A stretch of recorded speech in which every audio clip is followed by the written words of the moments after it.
For most of you, PressReader requires no introduction. PressReader is a FIP partner of FIP for the last few years. We're a technology company who cares very deeply about quality journalism.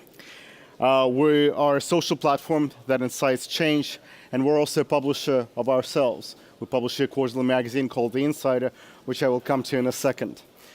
We have two head offices, one in Vancouver and one in Dublin, which we have just opened up, and we are excited to be a part of this industry. In the Insider magazine in 2016, we have designated 2016 to be the year of the person. And if you're wondering if there is a grammatical error in my presentation, the S at the end of generations, the me first generations, is not a grammatical error. It is there intentional. Because what we're talking about doesn't describe only the millennials, who are traditionally known to be the me first generation. In the September 2016 issue of the Insider magazine, I've interviewed the media visionary and entrepreneur Leonard Brody, who's from Vancouver himself, who wrote a book called The Great Rewrite. In that book, he noted that prior to the internet, power was controlled from the top down, whether it was from the presidents, principals, priests, or indeed publishers. But as a result of massive and rapid changes in technology and social behavior, the traditional pyramid of power, the top-down traditional pyramid of power, has been inverted. It's been completely inverted in almost every facet of our lives. And today, we live in a people-powered planet, which includes every demographic. And the me first, again, is across all demographics. And we're all part of the me first society. Now, Brody isn't alone in thinking this way. The 2017 Edelman Trust Barometer study, in reference to media specifically, also showed that there's been a fundamental shift in the relationship between publishers and readers. Talking at people or publishing content for people no longer works. And to succeed in this upside-down world, publishers need to publish content with people, and that means all people. This inverted pyramid phenomenon and the frenzied pace of change in technology, in particular mobile, is revolutionizing many industries. Let's talk about mobile for a second, actually.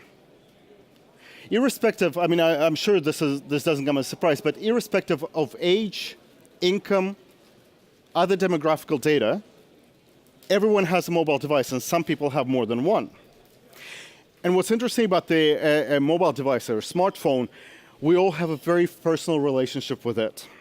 It's a window into our lives, an extension of who you are, an extension of who we are, who I am. It contains all of your apps, all of your emails, all of your clean and not so clean photographs, but you've built a very personal relationship with that device. In fact, let's play a little experiment. Can you take out your smartphone? Everybody has one, right? I promise it won't hurt. Now, if you can pass it on to the person to the right of you, please. They'll give it back, I promise that too.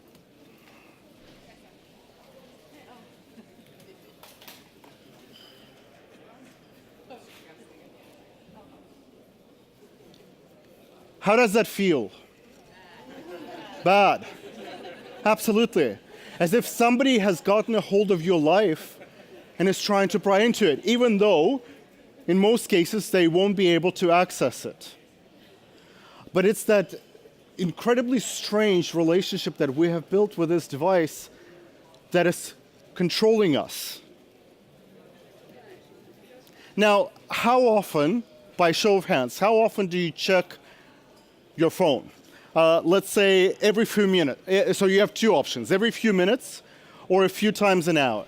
So those who are in the every few minutes camp, can you raise your hand? Okay, very non-scientific, but I'd say probably about 2/3. And then I assume then the rest of you are in the a few times once an hour category. Now take a look at this slide.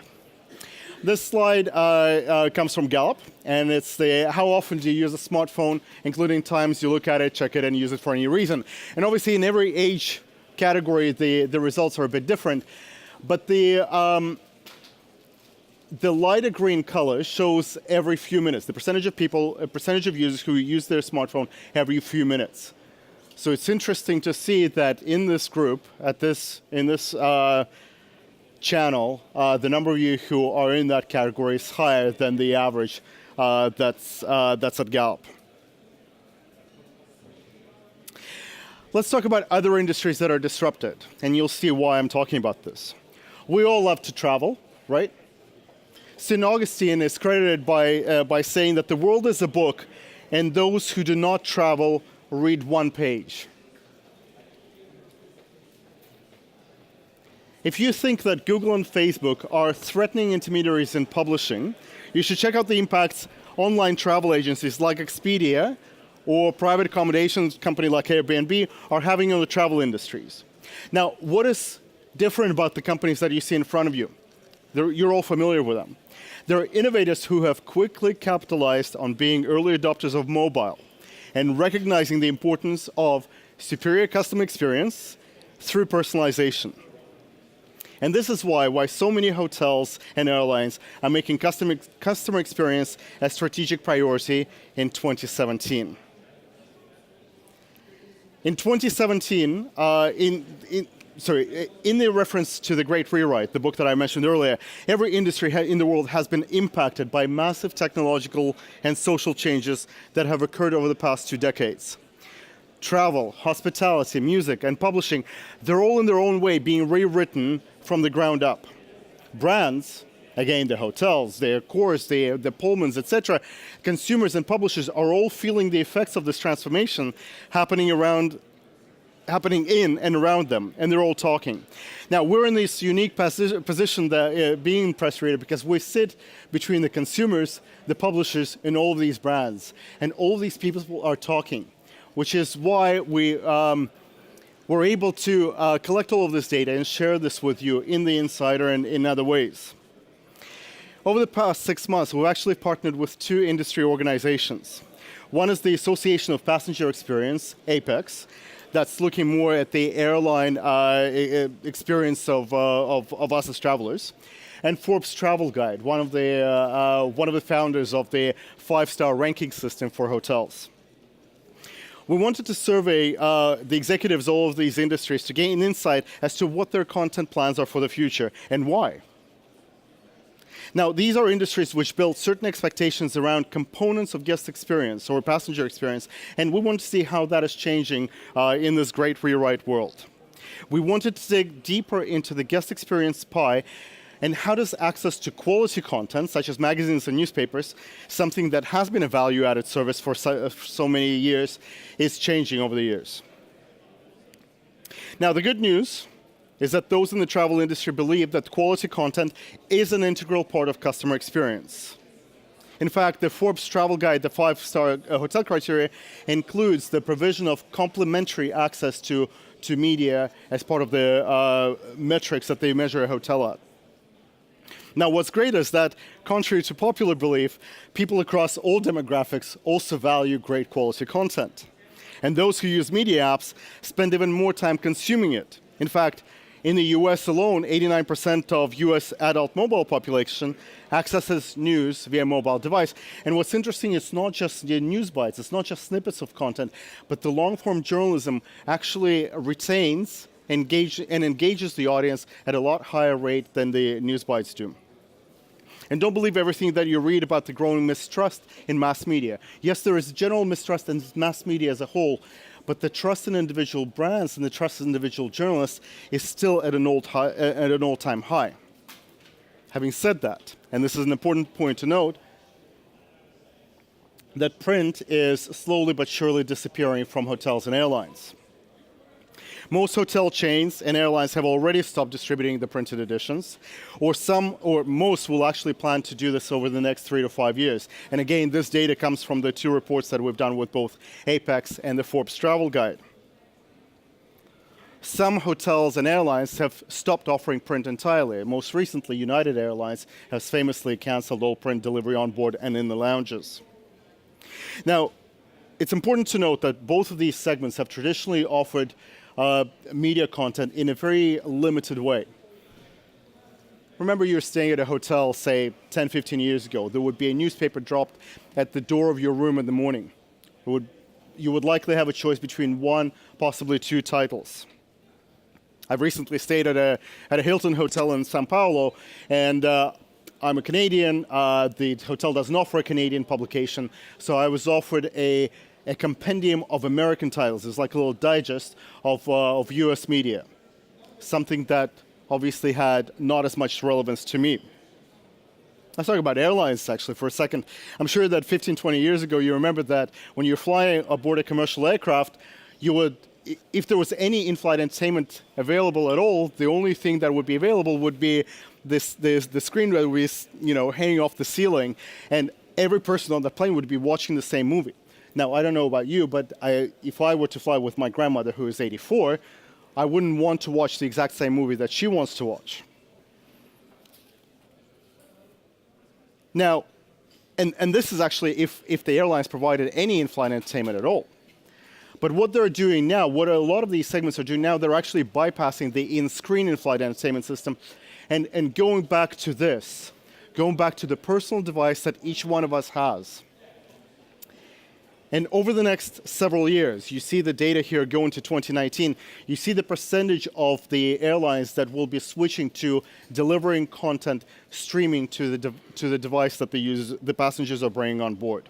And digital access to quality content is at an all-time high for them. So the move to offering this great quality content is well underway for these businesses in an effort to give these customers, people, persons, what they want. And what they want is this. What every person wants is to have access to the right content at the right time through the right price. And this is where the brands come in. Now, it's not easy trying to serve multiple demographics with a single product, let alone readers who are all about me and as unique as their fingerprints. So when it comes to content consumption, one size does not fit all. So in today's Me First world, you need to be able to deliver the right content to the right audience at the right time, through the right channels, and at the right price. And all rights being the rights of a single person.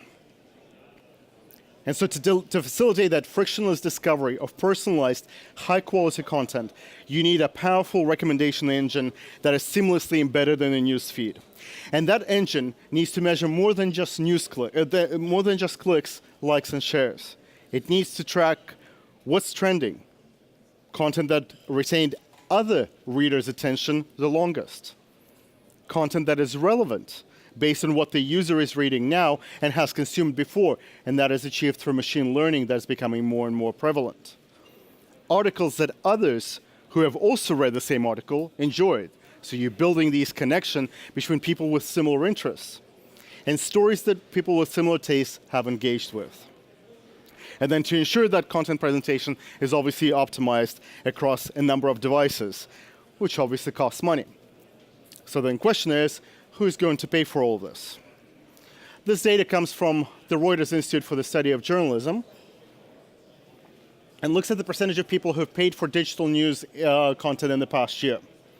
You see that the darker greens represent those who are not likely to pay or have not but will likely pay in the future.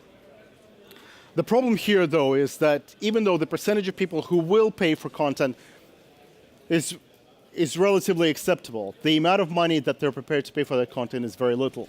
And in that same study, you'll see another statistic that is different by country, but on average, the end user is prepared to pay between 8 and 10 euro for content, and that's 8 to 10 euro a year, not even a month. There are several monetization models that are in use today, and the great thing is that they're not mutually exclusive. We've bundled them into 4 separate categories. The first one is the free model, and this is the free aggregators that link back to the publisher's site. The problem here, of course, is that $41 billion was lost by publishers through the ad blocking phenomenon that has compelled the industry. The single subscription, these are your paywalls that you'd come across everywhere, and they obviously changed over the past decade, ever since the first paywall was introduced by FT and the Times of London. They moved from hard paywalls to metered paywalls to porous paywalls, et cetera, et cetera. But at the end of the day, what these paywalls provide is very little revenue to offset the losses that have resulted from advertising. And unless you're the FT or unless you're that niche, highly specialized content publisher, you're not going to get much traction out of the paywall. So that led to more innovation on the publishing content monetization side, and that was the introduction of the iTunes model. That was done by Blendel out of the Netherlands. What they have done is obviously started offering articles disaggregated, and the end users would be able to pay for each article between a few cents to just over €1, with the revenue split between publishers. Now, what's interesting about this is that on the one hand, Blendel focused on the reader, because they provided an ability for the reader to get a refund on the article that the reader felt was not worth the money, in an effort to reduce clickbait. On the other hand, the Blendel model unfortunately worked somewhat successfully only in two countries, that is the Netherlands and Germany. It didn't work as well in the US, where they launched a year and a half ago. And that is largely based on just the massive content that is available in English. Remember that scarcity creates demand. And finally, there is an all-you-consume model, or in Germany it's called a flat rate model. And that's something that we've developed back in 2003, combining newspapers and magazines into an all-you-can-read model years before Netflix. And this is great. I mean, you give readers an ability to have completely uninhibited access to all the content that is presented there. You never have, as a reader, again, to stop and think, do you need to spend extra money to read additional piece of content? No, it's all there for you to discover. The problem goes back to the readers don't want to pay for it. And this, again, is where brands come in. The brands, remember we talked about them? So thousands of hotels, airlines, cruise ships, libraries, they're not only caring about delivering customer experience, but they also sponsor paid access to aggregated content on behalf of customers. And not because they have some philanthropic aspirations for publishers or readers. No, I mean, there is something in it for them. But it's actually a win-win-win situation. Now, what's in it for the brand? For the businesses, they're able to offer unique value to their customers in an eco-friendly way, saving money and growing brand equity. It also grows loyalty across all demographics, and this is another thing that we've seen in the Apex and the Ford studies. Now, readers, I said, they get frictionless access to content they don't have to pay for, they're engaged with that content, and obviously get something of tangible value. And for publishers, that's an ability to access an audience of millions, something that that audience is not really reachable in a very easy way. You can grow engagement with that audience. You can promote additional content that you're offering through your other channels. And as a result, you'll grow the engagement and revenues. So going back to our simple formula for innovation for the me generations. Optimizing the mix of content, people, and channels is critical to maximizing engagement, revenue, and profits for publishers. By packaging content into bundles that serves different audiences through different channels, publishers can open new opportunities to engage with new readers and grow revenues without cannibalizing the existing revenue streams. Innovating for the me first generations is a challenge, but it has been done and shown to engage them longer than traditional news feeds. Now, I'm almost out of time. I squeezed quite a bit in the last 20 minutes. There is so much more we could talk about. The Insider publication that I've explained is completely free. It comprises of case studies, interviews with pundits from a number of industries, not just publishing, but music, video, and so on and so forth, research. So it's a fascinating read that I encourage you to take a look at. The latest issue on the power of true journalism is that cover from the January edition of the magazine. As a FIP member, you get access to PressReader and the whole collection of titles, just part of your membership. That's a value add. If you're not a FIP member, first of all, you should definitely join this great organization. And second of all, you will be able to access the Insider for free anyway because it is available here as part of the Digital Innovator Summit. But we invite you to a conversation. If there is anything that you would like for us to explore as a theme in one of the subsequent issues, and it's a quarterly publication, or if you would like to be interviewed and talk about your organization and the way you challenge innovation for the me generations, please talk to us. We'd love to have that conversation and carry the innovation forward so we can reach the me first generations. Thank you so much for your interest. I really appreciate it. And if you have any questions, I'm happy to answer them before we jump into the next presentation.